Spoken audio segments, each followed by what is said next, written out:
কলিজা দেইখা আল্লাহ গোলাম বানায়, কলিজা দেইখা জান্নাত দিবে।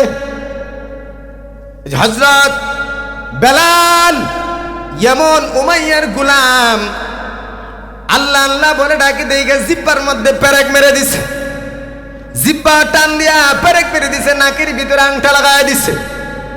আগের যুগে দেখতাম গরু গাভীর নাকের মধ্যে আংটা লাগাইতো, ঠিক না বেঠিক কন? যে গরুগুলো পাগলামি করতো, রশি ছিঁড়ে ফেলতো, এই গরুগুলোর নাকের মধ্যে লাগাম লাগাইতো, কথা কন না কামিয়া?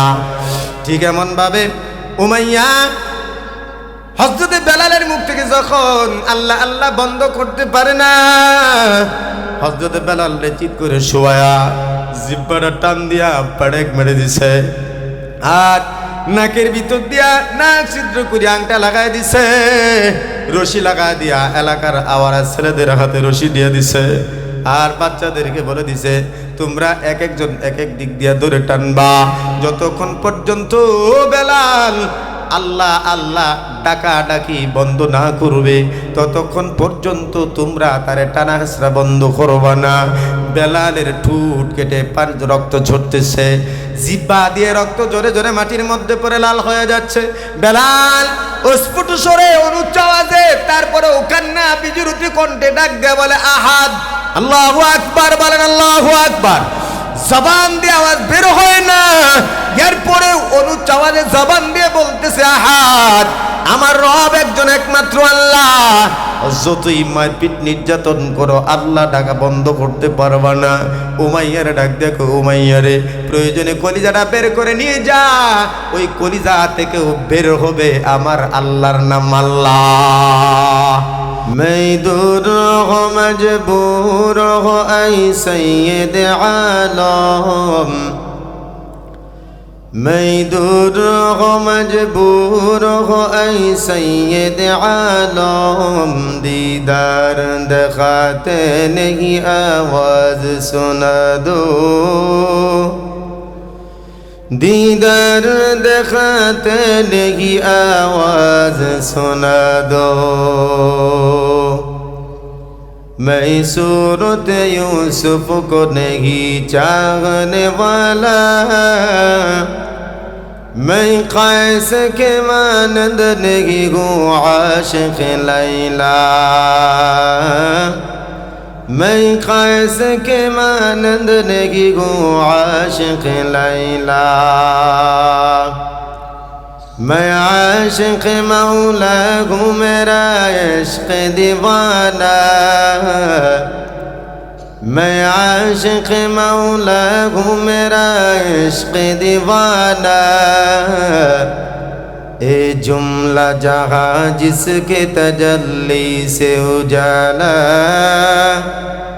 ए जुमला जहाँ जिसके तजल्ली से उजाला, ला इलाहा इल्लल्लाह, आवाज करे जुरे मोहब्बत, ला इलाहा इल्लल्लाह। সবাই জবান করেন আল্লাহর মহব্বতে, একটু জিকির করি সবাই সবাই,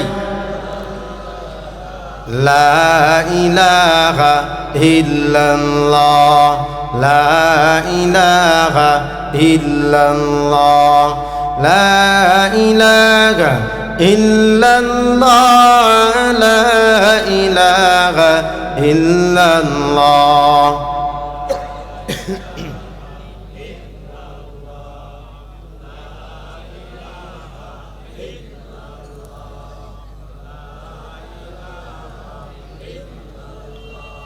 লা ইলাহা ইল্লাল্লাহ মুহাম্মাদুর রাসূলুল্লাহ সাল্লাল্লাহু আলাইহি ওয়াসাল্লাম। মারকাজুল উলুম আল ইসলামিয়া মাদ্রাসার উদ্যোগে আয়োজিত প্রথম বার্ষিক ওয়াজ মাহফিলের মহতারাম সভাপতি, প্রধান অতিথি, বিশেষ অতিথি, প্রধান মেহমান, প্রধান ওয়াইস, বুজুর্গ ওলামায়ে কেরাম, সামনে উপবিষ্ট দিন ইসলাম প্রিয় মুসলমান ভাইরা, পর্দার অন্তরের মা ও বোনেরা, মহান আল্লাহ পাকের দরবারের শুকরিয়া আদায় করি যে আল্লাহ পাক রব্বুল আলামিন আমাদের মতো গুনাহগার, নালায়েক, নাফরমান, অযোগ্য গোলামদেরকে গুনাহমুক্ত পরিবেশে জান্নাতের বাগানে দয়া করে মায়া করে রহমতের চাদর দিয়ে ঢেকে নিয়ে এসে বসার সুযোগ করে দিয়েছেন। সেই মালিকের আলিশান দরবারে শুকরিয়া আদায় করার জন্য আবেগ ভরা কণ্ঠে পুরুষের মতো আওয়াজ দিয়ে চিৎকার দিয়ে বলি আলহামদুলিল্লাহ। আর একটু জোরে বলি আলহামদুলিল্লাহ। প্রশংসা করব কার? সবাই বলতে হবে, এক বাক্যে জবান খুলে আওয়াজ দিতে হবে, প্রশংসা করব কার? নাকি অমুক নেতার? হ্যাঁ, আমি সর্বপ্রথম শ্রদ্ধা ভরে স্মরণ করছি। কি হয় না এগুলি? হয়েছে নি? আউযুবিল্লাহ বিসমিল্লাহ কিচ্ছুই নেই। হ্যাঁ, সব জায়গায় খালি বাপ দাদা চোদ্দ গোষ্ঠীর নাম গায়ে সব বক্তব্য শুরু হয়েছে, ঠিক কি না? কিন্তু কোরআনের মাহফিলে সবক দেওয়া হয়, সবার আগে যে কথা হবে সেই কথা হবে আল্লাহর, ঠিক কি না? সবার আগে যে কথা হবে সেই কথা কার হবে?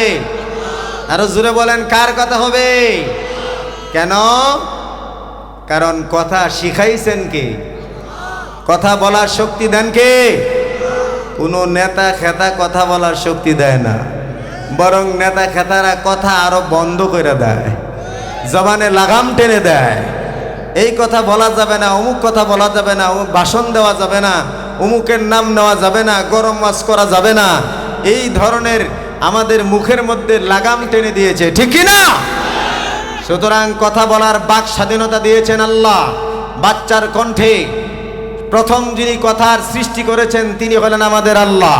তো যিনি আমাদেরকে কথা শিখাইছেন তার কথাই তো সবার আগে হবে, ঠিক কি না? এই জমিনে আর কোনোদিন কোনো নরখাদক, কোনো রাক্ষস যেন মাথার উপর চেপে না বসে, আমাদের জবানে যেন আর লাগাম টানতে না পারে, সেজন্য আমাদের সবারই সজাগ থাকতে হবে। কথা বলার ঠিক না? কোন আলেমের জবানে যেন আর কোনোদিন লাগাম টেনে না দেওয়া হয়। এই জমিন আল্লাহর, এই দেশ মুসলমানের দেশ, এই দেশে উলামায়ে কেরাম জবান খুলে কথা বলবে। এখানে কারো বাপ দাদার কিচ্ছা কাহিনী চলবে না, কোনো বাপ দাদার চক্রাঙ্গনি চলবে না। এখানে মন চাইলেই যে কোনো আলেমকে জেলে ভরে দিবা, সেই সুযোগ আর দেওয়া হবে না। কথা বলার স্বাধীনতা দিছেন আল্লাহ। কে দিছেন? আল্লাহ যে স্বাধীনতা দিলেন সেই স্বাধীনতা কেড়ে নেওয়ার তোমরা কে? এই কথা কন না কে? এই আপনারা বসে যান, জায়গা আছে না? প্লিজ ভাইরা বসে যান। মাহফিলের প্যান্ডেলের ভিতরে চলে আসেন, জায়গা আছে। প্যান্ডেলের বাহিরে থাকলে রহমত বরকত থেকে বঞ্চিত থাকবেন, ভিতরে আসলে রহমতের ফেরেশতাদের বেষ্টনীর ভিতরে থাকবেন, সখিনা রহমত নাজিল হবে। এই জন্য প্লিজ এসে বসে যান। আলোচনা অনেক হয়ে যায়, আমি অল্প কয়েকটা কথা বলেই মোনাজাত দেব ইনশাআল্লাহ। সে পর্যন্ত থাকবেন ইনশাআল্লাহ। আমরা কোনো ব্যক্তি বিরোধী না, আমরা কোনো দল বিরোধী না, আমরা তাদের বিরোধী যারা দুর্নীতিবাজ, যারা রাক্ষস, যারা দেশের টাকা লুটপাট করে খায়, যারা কানাডা বেগম পাড়া বানায়, যারা সুইস ব্যাংকে টাকা জমায়, যারা মানুষ খুন করে, তাদের বিরোধী আমরা না। কথা কোন ঠিক না? তুমি যেই দল করো, তোমার চরিত্র ভালো তো তুমি আমার কাছে ভালো। তোমার চরিত্র খারাপ, তুমি জনগণকে শোষণ করো, জনগণের উপর জুলুম করো, তাহলে তোমার সাথে আমার কোনো সম্পর্ক নাই, ঠিক কি না? এই ছাত্ররা চলে যাইতেছে, আপনারা এই ফাঁকা জায়গাটা ভরে দেন প্লিজ। আপনারা সামনে চলে আসেন, আপনারা একটু ফাঁকা জায়গাটা ভরে দেন, সামনে চলে আসেন, মেহরবানি করে সামনে চলে আসেন। তো ভাইরা আমার, শুকরিয়া আদায় করব, প্রশংসা করব কার? বলেন কার? কারণ প্রশংসার মালিক তো তিনি, যার কোনো দোষ নাই, যার কোনো ভুল নাই, ঠিক না? ঠিক বলেন। প্রশংসার মালিক তিনি, যার কোনো ভুল নাই, কোনো কমতি নাই। মানুষের প্রশংসা কেমনে করবেন? মানুষ তো একদিকে ভালো, অন্য দিক খারাপ, এক সাইডে ভালো তো চারদিক খারাপ, ঠিক না? ঠিক বলেন। এজন্য আমরা আল্লাহ তাআলার প্রশংসা করব সব সময়। কি দিয়ে? আলহামদুলিল্লাহ। কি দিয়ে? আলহামদুলিল্লাহ বলে আল্লাহর প্রশংসা করব। কারণ আল্লাহর প্রশংসা যদি করেন, আল্লাহ পাক রব্বুল আলামিন খুশি হয়ে যায়। বান্দা আল্লাহ তাআলার গোলাম যখন মনিবের প্রশংসা করে, মনিব তখন খুশি হয়ে যায়।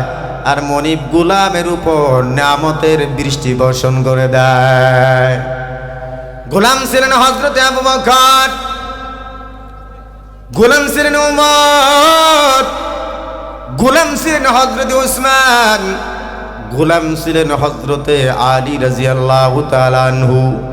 তারা বাচ্চা বয়স থেকে গোলাম ছিলেন, মালিকের গোলামি পরিপূর্ণ করছেন।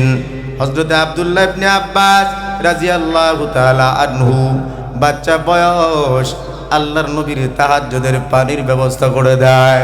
সুবহানাল্লাহ খান।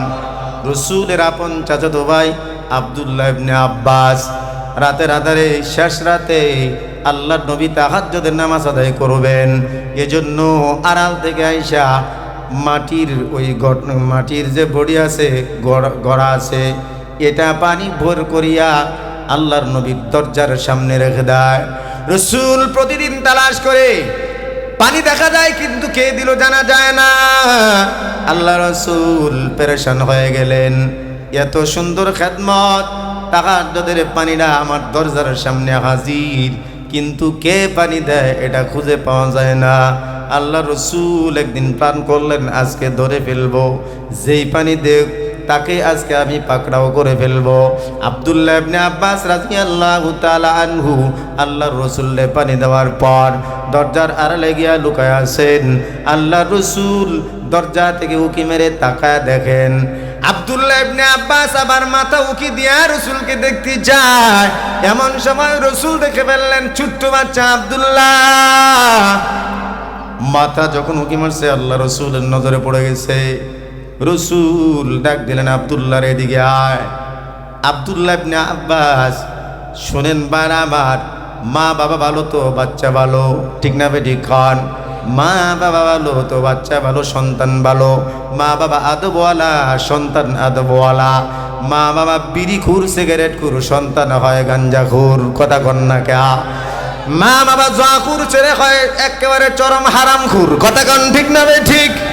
মা বাবা আদবওয়ালা, সন্তান আদবওয়ালা। মা বাবা নামাজের মুসল্লায় দাঁড়ায়, সন্তানও দেখা দেখি মুসল্লার মধ্যে গিয়া ডুস মারে। কথা কয় না?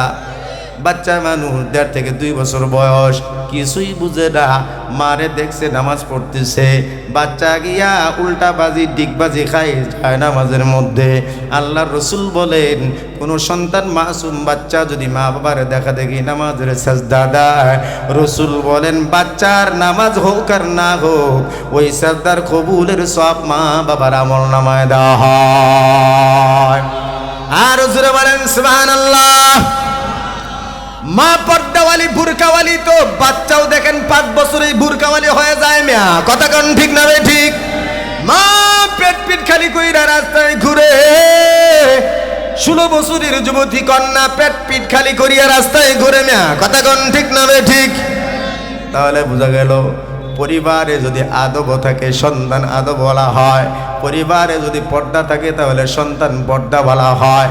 মা বাবা যদি বেয়াদব থাকে সন্তান হয় চরম বেয়াদব। কথা কয় না? বাচ্চা মানুষ বেয়াদব হইলে তারে আদব শিখানো যায়, কিন্তু বুড়া বয়সে যেটা বেয়াদব হয় এটারে জীবনে আর আদব শিখানো যায় না। বাচ্চা বয়সে যারা আদব বলা হয় না, স্কুলের টিচারের সাথে বেয়াদবি করছে, মাদ্রাসার উস্তাদের সাথে বেয়াদবি করছে, বাবা চাচার সাথে বেয়াদবি করলো, এটা বুড়া বয়সে আরো বেয়াদবের খাড়াই সময় মেয়া। কথা কন ঠিক না বে ঠিক? কারণ আদবওয়ালা যদি বাচ্চা বয়সে হয় তাহলে বৃদ্ধ বয়সে আদব আরো সুন্দর হয়। আর যদি বেয়াদব আগে হয়ে যায়, এই বেয়াদবি বয়স হওয়ার সাথে সাথে আরো বাড়িয়া যায়, তখন মেজাজ আরো পাগলা হয়ে যায়। কারণ বয়স যখন হয় তখন মাথার তার তো অর্ধেক এমনি ছিঁড়ে যায়, ঠিক না? আব্দুল্লাহ ইবনে আব্বাস বাচ্চা মানুষ, রাসূলের কিনারায় থাকে। সুবহানাল্লাহ বলেন। বাচ্চা মানুষ রাসূলের কিনারায় সব সময় ঘুরে বেড়ায়। এজন্য তাফসীরের জগতে সব সাহাবায়ে কেরাম যত তাফসীর করতেন, সকলের তাফসীর থেকে সুন্দর তাফসীর হইতো আব্দুল্লাহ ইবনে আব্বাস। সুবহানাল্লাহ। রাসূল ডাক দিলেন, আব্দুল্লাহ এদিকে আয়।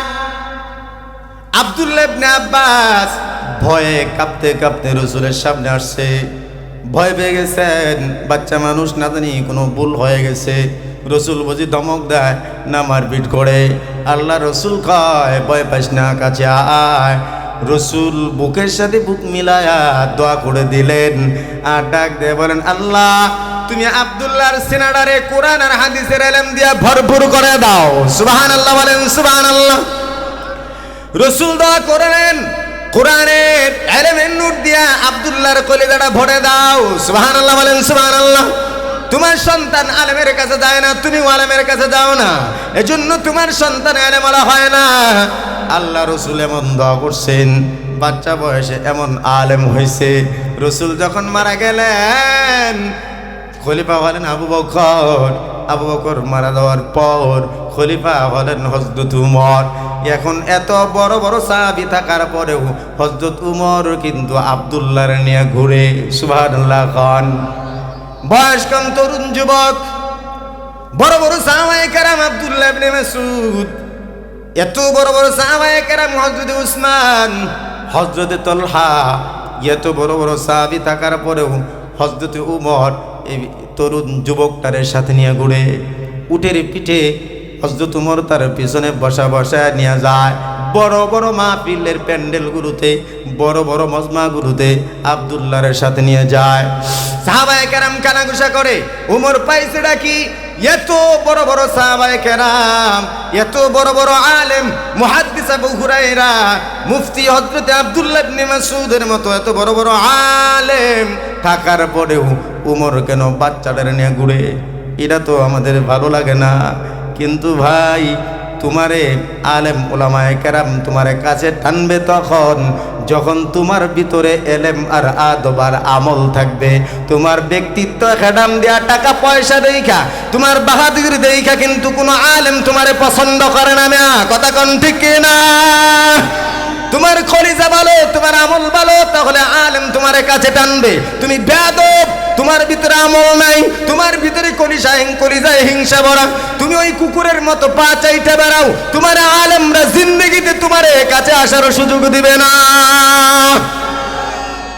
সাহাবায়ে কেরাম বলেন, উমর, একটা কথা ছিল আপনার সাথে, উমরের সাথে কথা বললেও তো ভয় লাগে, কথা কন না? কারণ হাতের মাঝে সবসময় লাঠি থাকতো, উল্টাপাল্টা দেখলেই লাঠি দিয়ে শটাস করে মেরে দিত। একদিন কার ঘটনা, রাস্তার মধ্যে হযরত উমর, মদিনার রাস্তার মধ্যে একজন পুরুষ আর একজন নারী, দুইজনের দাঁড়া কথা কয়। হযরত উমর লাঠি নেওয়ার সাথে সাথেই পুরুষটারে পিটানি শুরু করছে। কোনো কথা বলার আগেই পিটানি শুরু করলো। পিটানি দেওয়ার পর হযরত উমর প্রশ্ন করেন, রে রাস্তার মধ্যে দাঁড়ায় নারী নিয়ে কথা কও কেন? এবার পুরুষ জবাব দেয়, উমর আমিরুল মুমিনিন, খলিফাতুল মুসলিমিন, আমরা পর নারী না, পর পুরুষ না, আমরা দুইজন স্বামী আর স্ত্রী। হযরত উমর বলেন, ভালো কথা, স্বামী স্ত্রী তো রাস্তায় দাঁড়ায় কথা কও কেন? স্বামী স্ত্রী তোমাদের নীরব জায়গায় গিয়ে কথা কও। পুরুষটা ডাক দেখো, উমর আপনি বলার সুযোগ দিলেন কই? আগেই তো বিধানি শুরু করছেন। নতুন আসছি এলাকায়, শহরে নতুন আসছি, রাস্তাঘাট চিনি না, দুইজনে দাঁড়ায় পরামর্শ করতেছি কোন দিক যামু, কোন রাস্তায় যামু। এর ভিতরে আইসা আপনি কোনো প্রশ্ন না কইরাই মারামারি শুরু করে দিছেন। হযরত উমর বলেন, আমি মারছি, আমার অপরাধ হয় নাই। স্বামী স্ত্রী হলেও তোমরা দুইজন জানো স্বামী স্ত্রী, কিন্তু অন্য লোকেরা জানে না তোমরা স্বামী স্ত্রী না অন্য কেউ, ঠিক না? এজন্য রাস্তার মধ্যে দাঁড়ায় তোমার স্ত্রীর সাথে কথা বলছো, এটা কিন্তু পাবলিক জানে না। পাবলিক মনে করবে মুসলমান পরনারী নিয়ে কথা কয়, কথা কোন ঠিক না? হযরত উমরের মেজাজ যেমন, হযরত উমর কেউ যদি প্রশ্ন করতো তাহলে ভয় পেয়ে যেত। সাহাবায়ে কেরাম কানাঘুষা করেন। একদিন তো সাহস করে এক সাহাবী বলে ফেলছে, উমর একটা প্রশ্ন ছিল, যদি বেয়াদবি মনে না করেন, দেখেন একজন আরেকজনের প্রতি কত আদব। এত বড় বড় সাহাবী, তারপর উমর ডাক দিয়া কয়, ও উমর একটা প্রশ্ন ছিল, যদি বেয়াদবি মনে না করেন। কারণ আলেমদের সাথে কথা বলতে গেলে আগে আদব দেখায় তারপর কথা বলা লাগে, কথা কোন ঠিক না? যত বড় বড় সাহাবায়ে কেরাম একজন আরেকজনের সাথে কথা বলার আগে বলতেন, যদি অনুমতি দেন একটা প্রশ্ন করতাম। হযরত ওমর বলেন, বলো তোমার প্রশ্নটা কি? এবার ডাকতে বলে, আমিরুল মুমিনিন খলিফাতুল মুসলিমিন, প্রশ্নটা হইল, এত বড় বড় সাহাবায়ে কেরাম থাকার পরেও, এত বড় বড় আলেম থাকার পরেও কেন আপনি বাচ্চা আব্দুল্লাহর নিয়া আপনি সাথে ঘুরে বেড়ান, আপনার পিঠে সওয়ারি বানান, মজমায় গেলে আপনার পাশে বসান, বড় বড় সাহাবায়ে কেরাম আপনার কিনারায় জায়গা দেন না, আপনার পাশে জায়গা পায় এই বাচ্চা আব্দুল্লাহ। হযরত ওমর একটা মুস্কি হাসি দিলেন, সুবহানাল্লাহ বলেন। এই যে ফাঁকা জায়গা আছে, আপনাদের বসতে কি ভালো লাগে না? কি ময়লা? আসেন না কেন? দাঁড়ায়, এটা তো ভালো না, দাঁড়ায় থেকে এটা পরিবেশ সুন্দর হয় না। এই যে জায়গা আছে, আসে বসে। হযরত ওমর মুস্কি হাসি দিলেন, হাসি দেওয়ার পর সাহাবায়ে কেরামকে প্রশ্ন করেন, সাহাবায়ে কেরাম, আমি আব্দুল্লাহর নিয়ে চলাফেরা করি, আব্দুল্লাহর নিয়ে মজমায় আসি, আব্দুল্লাহরে আমার পাশে বসাই, আব্দুল্লাহ আমার সাথে সবার হয়, এই জন্য তোমাদের মনে নানা প্রশ্ন আছে, আজকে আমি তার জবাব দিয়ে দিব, কেউ আর মনক্ষুণ্ণ হবে না। তোমাদেরকে আমি প্রশ্ন করলাম, এখানে যত সাহাবায়ে কেরাম আছো, যারা আলেম, যারা মুহাদ্দিস, যারা মুফতি, যারা মুফাসসির, তারা আমারে সূরা নাসরের তাফসীরটা একটু শোনায় দাও। ইযা জাআ নাসরুল্লাহি ওয়াল ফাth ورأيت الناس يدخلون في دين الله أفواجا فسبح بحمد ربك واستغفره إنه كان توابا। হযরত ওমর প্রশ্ন করেন, সাহাবায়ে কেরাম একজন একজন দাঁড়াও, এই আয়াতের তাফসীর করো। সবাই যার যার মতো তাফসীর করলো। হযরত ওমর কিছুই কয় না, হাও বলে না, নাও বলে না। সাহাবায়ে কেরাম বুঝলেন তাফসীরটা মন মতো হয় নাই। সুবহানাল্লাহ পড়তেন না? সাহাবায়ে কেরাম চিন্তিত হয়ে বললেন, এত বড় বড় জলিলুল কদর সাহাবী, তারপরেও কেন হযরতের মনোপুত হয় না? তারপর সাহাবায়ে কেরাম প্রশ্ন করলেন, ওমর সবাই তো আলেম, সবাই তো সুন্দর করে তাফসীর করলো, তারপরও আপনি কিছু বলেন না। এবার হযরত ওমর আব্দুল্লাহরে ডাক দিলেন, পিছন থেকে সামনে আইসা দাঁড় করায় দিলেন আব্দুল্লাহরে। এই আয়াতের তাফসীর, এই সূরার তাফসীরটা তুমি সকল সাহাবায়ে কেরামের সামনে শোনায় দাও। সাহাবায়ে কেরামের সামনে আব্দুল্লাহ যখন আয়াতের তাফসীর করে দিল, সাহাবায়ে কেরাম লাজবাব হয়ে গেছে, শর্মিন্দা হয়ে গেছে। এবার হযরত ওমর ডাক দিয়া বলে, সাহাবায়ে কেরাম, ব্যক্তি আর মর্যাদা আর পদ পদবি আর বয়স দিয়া আল্লাহর কাছে মান পাওয়া যায় না। আল্লাহর কাছে মান পাইতে হলে ইলমের দরকার। সুবহানাল্লাহ। তোমরা সবাই তাফসীর করছো, তাফসীর হয়েছে, ভুল হয় নাই, সবার তাফসীর হয়েছে, কিন্তু সবার তাফসীরের চাইতে সুন্দর তাফসীর যেটা আমার নবী শুনাইছে, ওই তাফসীরটাই আব্দুল্লাহ করছে। আল্লাহু আকবার বলেন, আল্লাহু আকবার। আমার রাসূলের জবান, পাক জবান দিয়া যে তাফসীর করলেন, ওই তাফসীরটাই আব্দুল্লাহ করছে।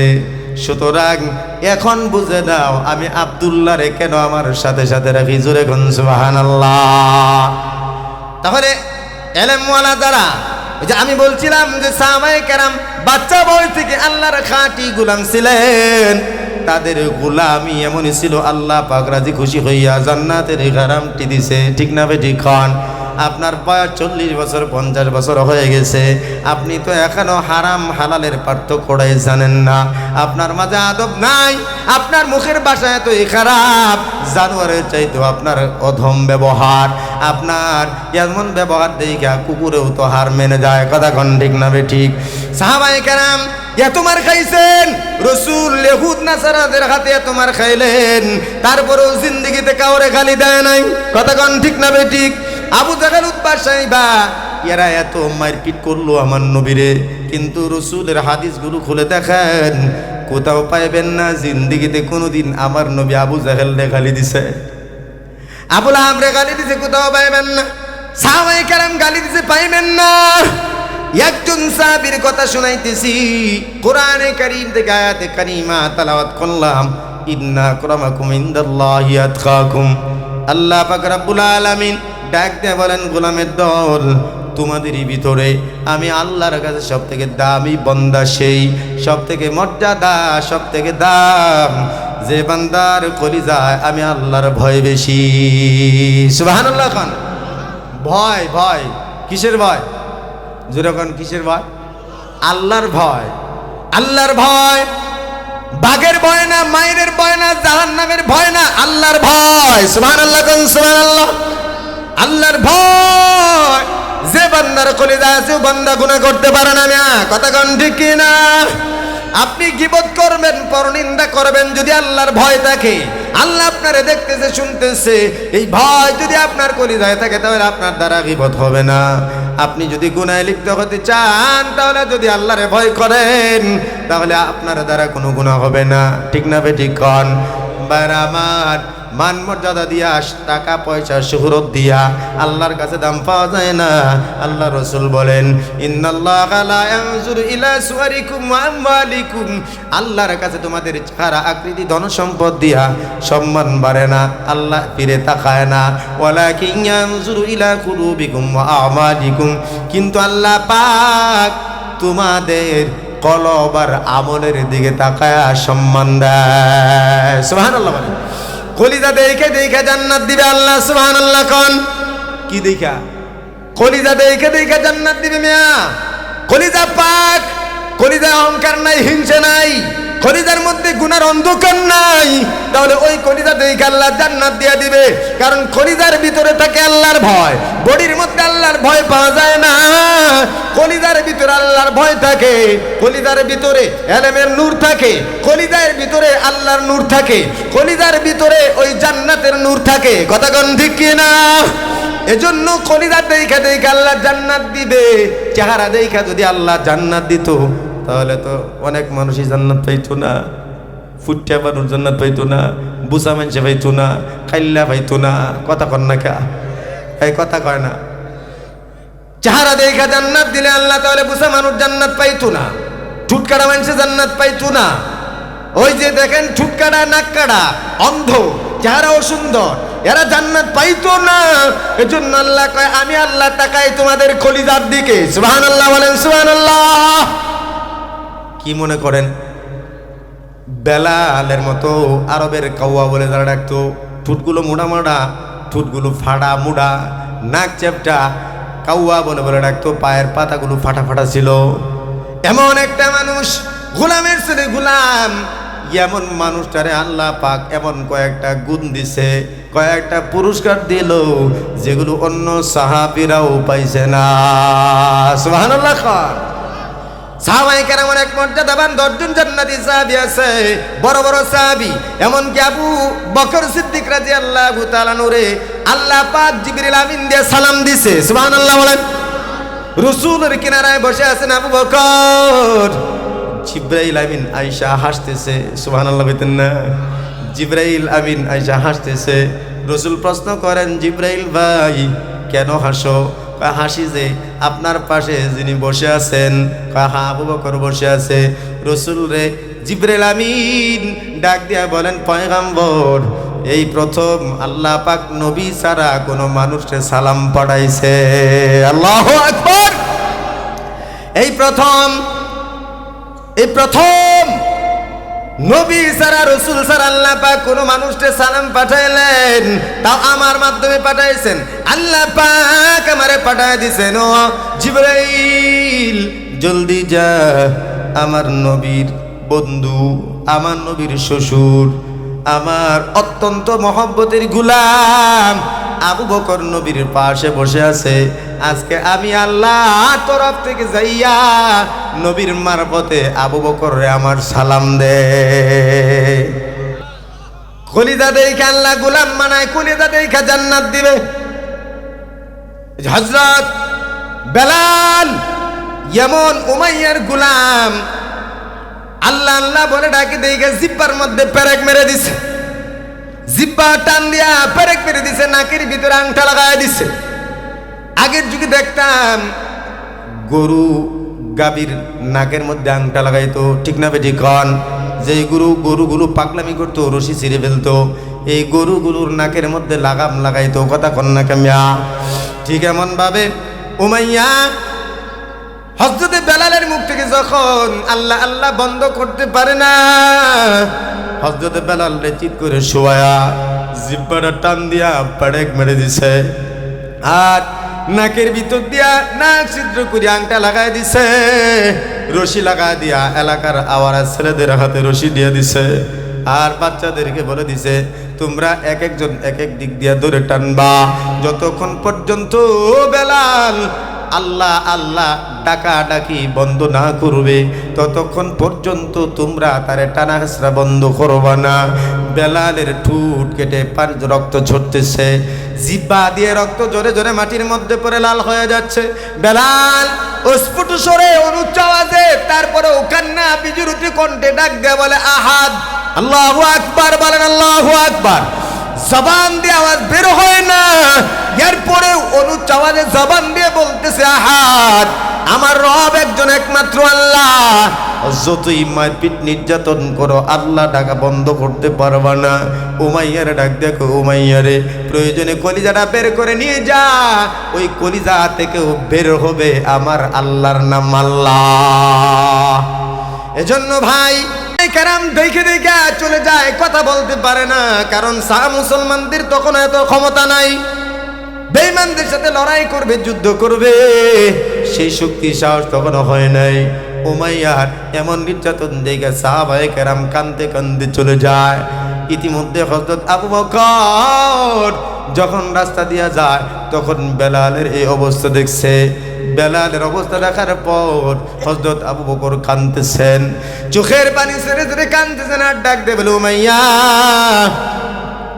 মানুষ মানুষের উপরে এমন জুলুম করতে পারে জানা ছিল না, জানোয়ারও তো এমন জানোয়ারের উপর এমন ভাবে নির্যাতন করে না রে উমাইয়া।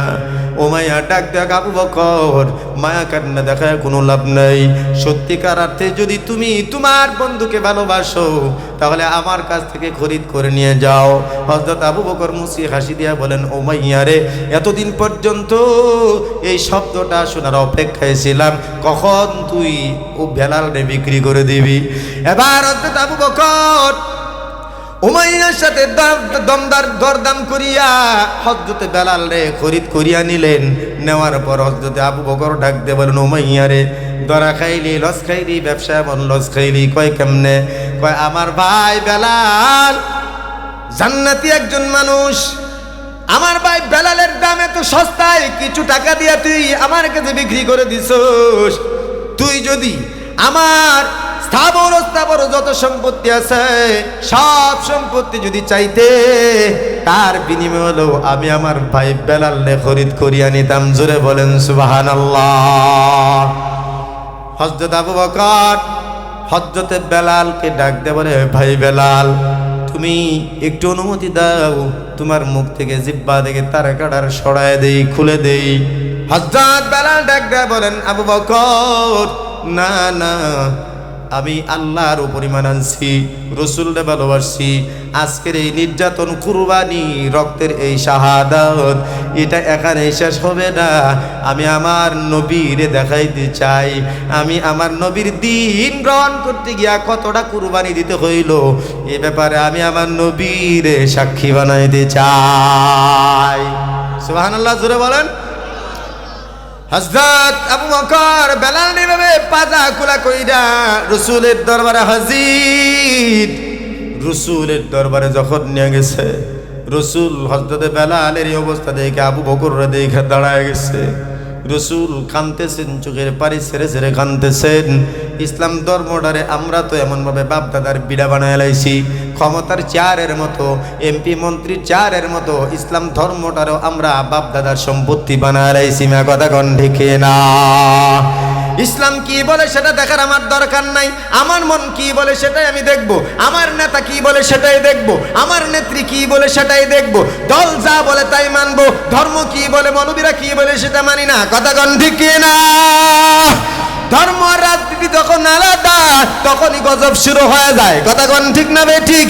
যখন ধর্ম আর রাজনীতি আলাদা করে দেওয়া হয় তখনই কিন্তু আল্লাহর গজব জমিনের উপর শুরু হয়ে যায়। আমার নবী রাষ্ট্রনায়ক ছিলেন, আমার নবী দেশ চালাইছেন, আবু বকর দেশ চালাইছেন, উমর দেশ চালাইছেন, উসমান দেশ চালাইছেন, আলী দেশ চালাইছেন, হাসান হুসাইন পর্যন্ত দেশ চালাইছেন। সুতরাং তারা যদি রাষ্ট্রনায়ক হতে পারে, তারা যদি কোরআন হাদিস দিয়ে যদি দেশ চালাইতে পারে, তাহলে আমাদের দেশের আলেমরা কেন দেশ চালাইতে পারবে না? মিয়া কথা কোন ঠিক না? আমাদের দেশের ওলামায়ে কেরাম ক্ষমতার চারে দেখতে চাই আমরা। মিয়া কথা কোন ওলামায়ে কেরাম যদি কোরআন হাদিস দিয়ে দেশ চালায় তাহলে এই দেশে কোনো জুলুম হবে না, রাস্তার ইটের টাকা ওই বাড়িতে যাবে না, সুইস ব্যাংকে জমা হবে না, কানাটায় বেগম পাড়া হবে না। মিয়া কথা কোন ঠিক না? এই কথা শুনলে আবার অনেকের গায়ে জ্বালা শুরু হয়ে যাব, কি ঠিক না? কারণ এই যে গণতান্ত্রিক রাক্ষস দল বিগত এই 17 বছরে এমন ভাবে বুঝাইছে, মিডিয়াগুলোর কবজা কইরা বুঝাইছে মৌলবীরা আলাদা জগতের মানুষ। মৌলবীরা আলাদা জগতের মানুষ, যারা মসজিদ মাদ্রাসা নিয়ে থাকবে, বিয়া শাদী পড়াইবে, 40 খাওয়াবে, মিলাদ করবে, কিয়াম করবে, শ্বাস ঠিক না? কারণ রাজনীতির কথা মৌলবীরা বলতে পারবে না, এটা মনে আসমান থেকে আসছে, নাইতে পাহাড় চিরিয়া এমন যে মানুষগুলো বের হয়েছে জঙ্গলি মানুষ, এরা বুঝি সমাজ বুঝে না। এজন্য ধর্ম আর রাজনীতি আলাদা করে ফেলছে। আমাদেরকে বলছে ধর্মান্ধ, আমাদেরকে বলছে মৌলবাদী, আমাদেরকে বলছে জঙ্গিবাদ। ধর্ম তো তোরা বিক্রি করছো, ইলেকশন আসলে টুপি পাঞ্জাবি লাগায়া ওযু ছাড়াই মসজিদ গিয়ে নামাজ পড়ছো। ওরা কথা কোন ঠিক না? আমরা 12 মাস পর্যন্ত গায়ে পাঞ্জাবি থাকে, মাথায় টুপি থাকে, মৌসুমে মৌসুমে আমরা পোশাক পাল্টাই না। মিয়া কথা কোন না? মৌসুমে মৌসুমে আমরা পোশাক পাল্টাই না, আমাদের পোশাক 12 মাসই এক। তাহলে ধর্ম বেঁচে কেডা? মাথায় পট্টি, হাতের মধ্যে তসবিহ নিয়ে উমরা কইরা, শাহজালালের মাজার জিয়ারত কইরা ছবি দিলেই আল্লাহর ওলি হওয়া যায় না। বেটা কথা কোন ঠিক না? আমরা 12 মাস এক থাকি, 12 মাস যদি মসজিদে যাই, 12 মাসই টুপি মাথায় থাকে, 12 মাসই পাঞ্জাবি থাকে। কথা কন না? আমি সারা বছর উল্টা পাল্টা কইরা ওই যে নাইট ক্লাবে রাত কাটায়া, হ্যাঁ কেসুনে জোয়া খেইলা, নারী নিয়ে মত ফুর্তি করার পর ইলেকশন আসলে পরে মাজার জিয়ারতে লাগা যায়, উমরায় চলিয়া যায়, মসজিদে মসজিদে নামাজ পড়ে, মাথায় বড় টুপি লাগায় দেখায় আমি আল্লাহওয়ালা, আমি ধর্ম একবারে ধার্মিক হয়ে গেছি। কথা কোন ঠিক না? ধর্ম নিয়ে ব্যবসা আমরা করি না, ধর্ম নিয়ে ব্যবসা তোমরা করো। কথা কয় না? আমরা ধর্ম নিয়ে ব্যবসা করি। কথা কন? ধর্মের দোহাই দিয়ে কোনোদিন টাকা নিছি আমরা ওর কাছ থেকে? কথা কন? ধর্ম নিয়ে কোনোদিন বুট চাইছি? এই ধর্ম নিয়ে কোনোদিন বুট চাইছি আমরা? আমরা চাকরি করি, খেদমত করি, আমাদের যে হাদিয়া দেয় ওইটা হলো আলাদা জগৎ, ঠিক না? ঠিক বলেন। কিন্তু আমরা কোনোদিন তোমাদের মতো ইলেকশন আসলে টুপি লাগাইয়া হুজুর সাজ্জা বাটপারি কইরা বুট চাই না। বেড়া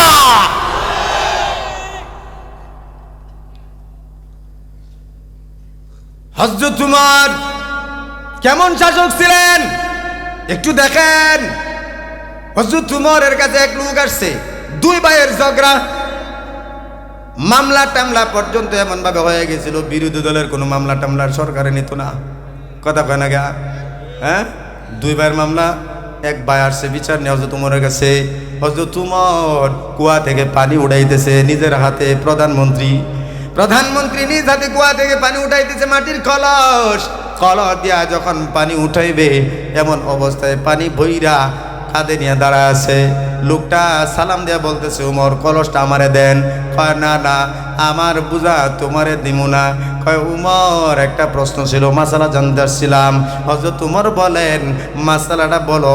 কয় না, এতক্ষণ মাসালা বলতে গেলে উমর আপনার কাঁধেই বড়া কলসের পানি, এটা দিয়ে আপনার কষ্ট হবে, আমাকে আপনি খেদমতটা করতে দেন। হযরত উমর এবার ডাক দিয়া কয়, কিয়ামতের ময়দানে আমার পাপের বোঝা নিবি তুই? এই আমার এই কলসের বোঝা নেওয়ার জন্য পাগল হয়ে গেছে, হাসরের ময়দানে আমার একটা গুনার বোঝা নিবি নি? কই এটা তো সম্ভব না। কয় উমর তাহলে একটা কাজ করেন, আমার মাথায় যদি না দেন, আপনার মাথা না রাইখা আপনি জমিনের মধ্যে কলসটা রাখেন। এই যে একটু ভালো করে বুঝেন, জাল দলিল কইরা কিছু দালাল আছে আরেকজনের জমি জবরদখল করে। কথা কয় না? আছে না নাই? জাল দলিল কইরা জমিনের মধ্যে কবজা করে এমন কিছু দালাল পান্ডা জানোয়ার এলাকায় আছে না নাই? আছে না নাই? কথা করে আছে না নাই? তারা শুই না রেখো। এই যে দেখো উমর কি কয়, হযরত উমর বলতেছেন, লোকটা বলে উমর আমার মাথায় যদি না দেন তাহলে আপনি কলসটা জমিনের মধ্যে রাখেন, পানি ভরা কলস বড় ওজন, আপনার বড় কষ্ট হয়। হযরত উমর নিজের এই রানের মধ্যে রেখে বলতেছে, বেড়া ব্যাগ কল, এই পানি ভরা কলস, পানি দিয়া কলসের তলা ভিজে গেছে, এই ভেজা তলা কলস যদি আমি মাটির মধ্যে রাখি, এই জমিন আমার না আরেকজনের জমিন। এই ভিজা কলসের তলায় যদি আরেকবার জমিন থেকে কিছু মাটি যদি আমার কলসের মধ্যে লাগা যায়, আর আমি যদি এটা বাড়ি নিয়ে যাই, হাসরের ময়দানে যদি আল্লাহ পাক আমার ডাক দিয়ে বলে, উমর কলসের তলায় কইরা ভিজায়া মাটি নিয়ে আসছিলে আমার আরেক বান্দার, ওই মাটি তো তোর মালিকানায় ছিল না, কেন আনলি তার জবাব দে। বলতো সাহাবী, হাসরের ময়দানে আমি কি আল্লাহর আদালতে জবাব দিতে পারবো? আল্লাহু আকবার করে, আল্লাহু আকবার। শাসক ছিল তারা। এবার লোকটা চমকে গেছে, কয় কি, হায় হায় রে। এবার তোমার বলে, তোমার জব প্রশ্নটা বলো। হুজুর ফতুয়া পায়া লাইছি। সুবহানাল্লাহ খান, আরো জোরে খান।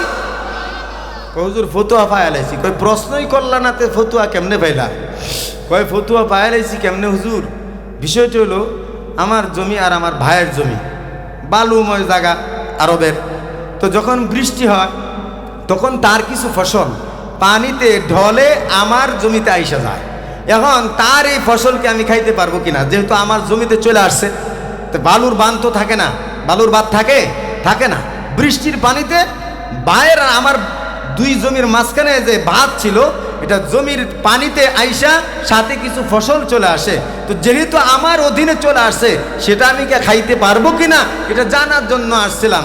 আপনি যে কারামতি দেখাইছেন, কলসের ভিজা তলায় সামান্য একটু বালুর কণা লাইগে গেলে আল্লাহ পাকড়াও করব, আর আরেকবার আর ফসল খাইতে পারবো আমি। মাসলা বুঝাইছি হুজুর। সুবহানাল্লাহ কইতেন না? সুবহানাল্লাহ কইতেন না? আজ যে দালালগুলো জাল দলিল কইরা মানুষকে ধোঁকা দিয়া ঠগায় মানুষের জমি কব্জা করে, চক্রান্ত করে তাদেরকে পেরেশানি করছো, তোমাদের অবস্থা কি হবে একটু চিন্তা করে দেখো। কথা ঘন্টে কেনা কষ্ট পাইতেছেন, রাগ করতেছেন। এবার আল্লাহ রসুল, আবু বকর সিদ্দিক এবং হযরত বেলাল দুইজনে দেখা রসুল দাঁড়ায় গেছে। রসুল দাঁড়ায় গেছে, বুঝেন তো বেলালের রক্তে বেলালের দাড়ি ভিজা বুক পর্যন্ত চলে আসছে। জান্নাত এটা আপনার 2 নাম্বার সিম্বির 6 তলা ফ্ল্যাট না, 8,000 10,000 টাকা দিয়ে ভাড়া নিবেন এমন ফ্ল্যাট কিন্তু জান্নাত না। জান্নাত কামাইতে গেলে রক্ত দেওয়া লাগে, নিজের জান কুরবানি দেওয়া লাগে, অনেক গুনাহ থেকে বাঁচতে হয়, নিজের মনের অনেক চাহিদা মন চাইতেছে তারপরেও করা যায় না। কথা কোন ঠিক না? নিজের মন যা চাই তাই করো যদি, তাহলে জান্নাত স্বপ্নেও দেখা যাবে না। কথা কোন ঠিক না? রাসূল বেলালের দিকে তাকানোর পর দেখতেছেন রক্ত মুবারক দিয়া বেলালের দাড়ি মুবারক ভিজা বুক পর্যন্ত চলে আসছে। রাসূল কাঁদতেছেন আর প্রশ্ন করেন না, আবু বকর বেলালের এই অবস্থা, তুমি কি পারলা না বেলালের জবান থেকে পেরেকটা খুলে দিতা? হযরত আবু বকর কান্না বিজড়িত কণ্ঠে ডাক দেয়া কয়, পয়গম্বর বারবার চেষ্টা করলাম কিন্তু না, বেলাল আমার দেয় নাই। কেন? বেলাল ডাক দিয়ে বলে, হুজুর আমি যে দ্বীনের জন্য, ধর্মের জন্য, আপনার জন্য, আল্লাহর জন্য এমন রক্ত কুরবানি দিলাম, এত নির্যাতন সহ্য করলাম, আপনি রাসূল আপনাকে সাক্ষী বানাইতে চাই হাসরের ময়দানে, আপনি যেন আল্লাহর দরবারে সাক্ষী দেন আমি ইসলামের জন্য এমন কুরবানি করছি। জোরে বলেন সুবহানাল্লাহ। ও পয়গম্বর আপনি আপনার পবিত্র হাত দিয়া খুলে দিবেন, এজন্য আমি ভেবে চলে আসছি। রক্ত যাক তা কি হয়েছে, জান চলে যাবে, কিন্তু রাসূল গো আপনার সাথে জান্নাতে যাইতে চাই। সুবহানাল্লাহ খান। এবার আল্লাহ রসুল বেলালের জবান থেকে পেরেক খুলে দিলেন আর বুকের মধ্যে জড়ায় নিয়া বেলালে কয়েকটা ঘোষণা দিলেন, 3টা পুরস্কার দিলেন। কয়টা? জোরে বলেন কয়টা? 3টা পুরস্কার দিলেন। 1 নাম্বার ঘোষণা দিলেন, বেলাল তোর এই কুরবানি আমারে দেখানো লাগবে না, কারণ আল্লাহ পাক সব কিছু দেখতেছে, জানতেছে। সুতরাং ও বেলাল, আমি আজকে তোমার একটা ঘোষণা দেই, হাসরের ময়দানে যখন আমি নবী জান্নাতে যামু, তখন তুমি বেলাল আমার বুরাকের লাগাম ধরে ধরে টানতে টানতে আমারে জান্নাতে নিয়ে ঢুকবা। আল্লাহু আকবার, বলেন আল্লাহু আকবার। এই চেহারার বডি ফিটনেস দিয়ে এত তাকাব্বুরি দেখায়ও না, ওই বেলুনের মতো ফুটতে যাইবে। আমি কথা কন ঠিক না ঠিক? চেহারা সুরত আর বডি ফিটনেস দিয়া এমন কোনো তাকাব্বুরির কিছু নাই, কারণ বেশিরভাগ মোটা দেহওয়ালারাই জাহান্নামের খাসি হবে বেড়া। কথা কন ঠিক না ঠিক? এজন্য সাহাবায়ে কেরামের কিন্তু বুড়ি ছিল না, আর তুমি ঠাসকি মারিয়া খাইতে খাইতে একেবারে বেটারে ঢাম বানায় রাইছো। কথা কন ঠিক না ঠিক? সাহাবায়ে কেরাম মেহনত করিয়া নিজের জীবনটারে এমন ভাবে সীমিত খাবার খাইয়া এমন বডি ফিটনেস বানাইতো, পাহাড়ের উপর চড়ে বেড়াইতো, তারপরও সাহাবায়ে কেরামের শরীর কমতো না। আমার শরীর তো কিচ্ছু নাই, এ তো সবাই জানে। ইয়ার পরে আমি ওই দিন পাহাড়ের চূড়ায় গেছিলাম, আইরে বাপরে অর্ধেক উঠতে আমার দিয়ে এমন হাঁপানি শুরু হয়েছে, কথাই কইতে পারি না। ওখানে উঠতে সাইডে পরে চিন্তা করলাম, 2বার রেস্ট নিলাম, তারপরে চিন্তা করলাম, আল্লাহ আমার এই ছোট্ট পাহাড়ে উঠতেই যদি আমার দম নিঃশ্বাস বন্ধ হয়ে আসে, ওহুদ পাহাড়ের মতো বিশাল বড় বড় পাহাড় অতিক্রম করিয়া সাহাবায়ে কেরাম জীবন বাজি রাইখা যুদ্ধ করছে কেমনে, তাদের কি পরিশ্রম হয়েছে, তারা নিজের জীবন বাজি রাইখা যুদ্ধ করে বেঈমানদের হাত থেকে ইসলাম ধর্মটাকে আমাদের কাছে তুলে দিয়েছে। কথা কোন ঠিক না? আর তুমি হারাম হালাল খাইয়া খাওয়ার লাগিয়া কুত্তা যেরকম মানুষের পা ছাড়ে, তুমি মানুষের পা ছাড়ো। কথা কন না কেন? তুই যদি মানুষের পা ছাড়স, তাহলে কুত্তা আর তোর মাঝে পার্থক্য কি? কথা বলেন না কেন? কারণ তার পেট গুডাউন ঠিক রাখতে হবে, এই কথা কয় না। তার গুডাউনে যদি টান পড়ে, তখন সামনে কি আছে এটা দেখার দরকার নাই, খালি দিতার লইছে। এই কথা কন, আল্লাহ হেফাজত করেন। এবার হযরত বেলাল ডাক দেয়া কয়, পয়গম্বর, আপনাদের কষ্ট হইতেছে না? না দোয়া করে দিই, 12:10 বাজে শেষ করে দিই। ছোট্ট এই কথাটা বলেই শেষ করে দিচ্ছি, যেহেতু 12টার উপরে বাজে, আর লম্বা করা যাবে না, অনেকের ডিউটি আছে, ঠিক না?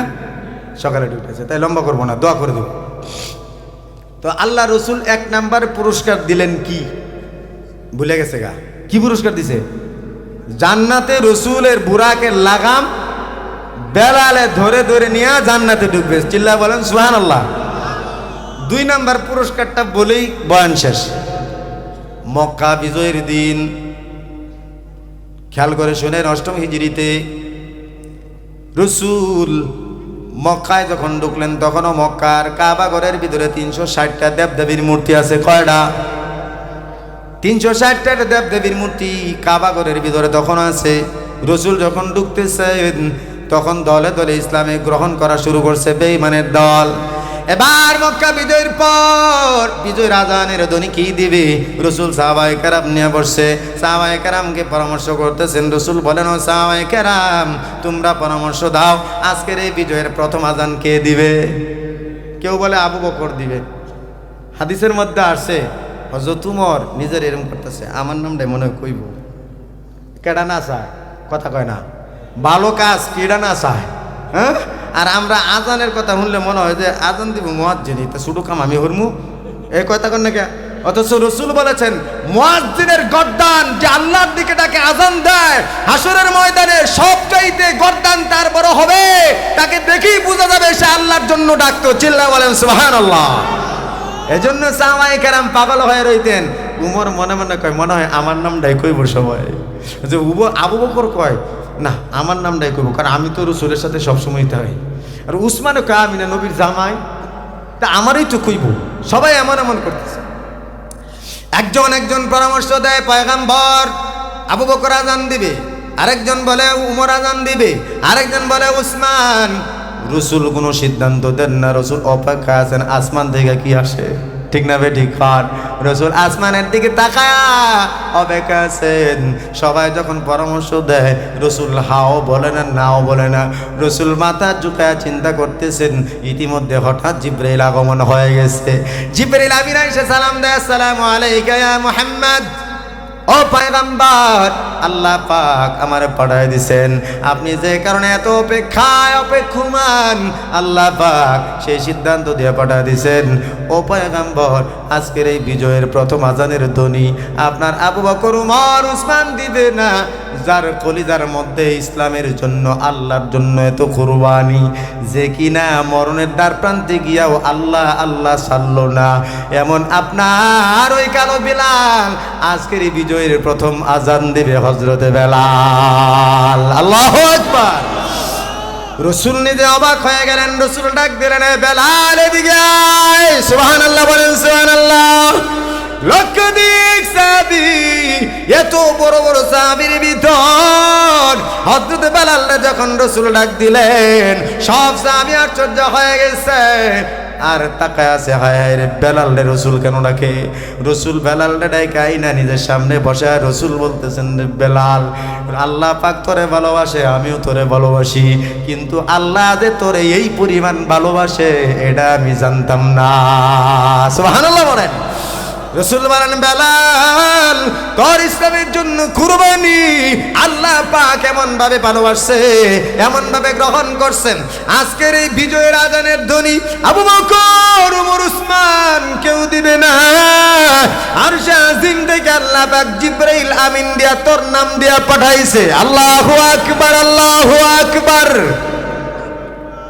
এজন্য ভাই, আল্লাহ কিন্তু কলিজা দেইখা জান্নাত দিবে, চেহারা দেইখা আর বডি ফিটনেস দেইখা, পেট দেইখা নামে কথা কোন ঠিক না? কি দেইখা দিবে জোরে বলেন। যে কলিজা দেইখা আল্লাহ জান্নাত দিতে যাবে, হাসরের ময়দানে যখন আল্লাহ কলিজা দেখতে চাইবে, এই কলিজায় হিংসার অন্ধকারে আগুনে ভরা, এই কলিজায় গিবতে ভরা, এই কলিজায় গুনার অন্ধকারে ভরা, আল্লাহ বলবে রে ঘাট কইরা জাহান্নামে পালায় দে। সুতরাং ওই কলিজাটা পাক বানানো লাগবে, কথা কোন ঠিক না? যেই কলিজায় আল্লাহ কুদরতি নজর দিলে তাকাইলে জান্নাত দিবেন, এমন কলিজাটা তো পাক বানানো লাগবে, কথা কোন ঠিক না? সামনে হুজুর হুজুর, সামনে আব্বা, পিছনে শালার ঘর শালা, আছে না নাই? এই কথা কয় না, আছে না নাই? এইটা এই সমস্ত পরনিন্দা, গীবত, শিকায়াত, হাসাদ, হিংসা, তাকাব্বুর, অহংকার যে বান্দার কলিজায় থাকবে, আল্লাহর জাতের কসম করে বলি জান্নাত পাইবে না। আল্লাহ পাক এমন কলিজাওয়ালা দুনিয়ার জমিন থেকে হয়ে বিদায় হওয়ার তৌফিক দান করেন, বলেন আমিন। ইনশাআল্লাহ আমরা একটা ওয়াদা করতে পারি, কথা কয় না পারি? হাত তুলেন। আমাদের কলিজায় কোনো হিংসা রাখবো না। বলেন বলেন বলেন, কলিজায় কোনো হিংসা রাখবো না। আল্লাহ ছাড়া কোনো মানুষের গোলামি করব না, এবং গীবত করব না। গীবত করব না। কারো আড়ালে কোনো গীবত, পরনিন্দা করব না। চুগলখুরি, একজনের বিরুদ্ধে গিয়ে আরেকজনের কাছে গিয়া চুগলখুরি করব না। কারণ হাত নামা দেন, রাসূল বলেন, লা ইয়াদখুলুল জান্নাতা কাত্তাতুন, কখনো চুগলখুর জান্নাতে যাবে না। চুগলখুর বুঝেন নাকি? আপনার বিরুদ্ধে আমার কাছে এসে চুগলখুরি করতেছে, জানেননি অত হুজুর হুজুর যে বুঝেন, ভিতরে ভিতরে কত খারাপ আসেনি? এমন লোক কখনো কশ্চিন কালেও জান্নাতে যাবে না, কপালে সাজদার কালো দাগ লইয়াই জাহান্নামে যাবে। সুতরাং আল্লাহ পাক আমাদের পাক কলিজাওয়ালা বানায় দেন, বলেন আমিন।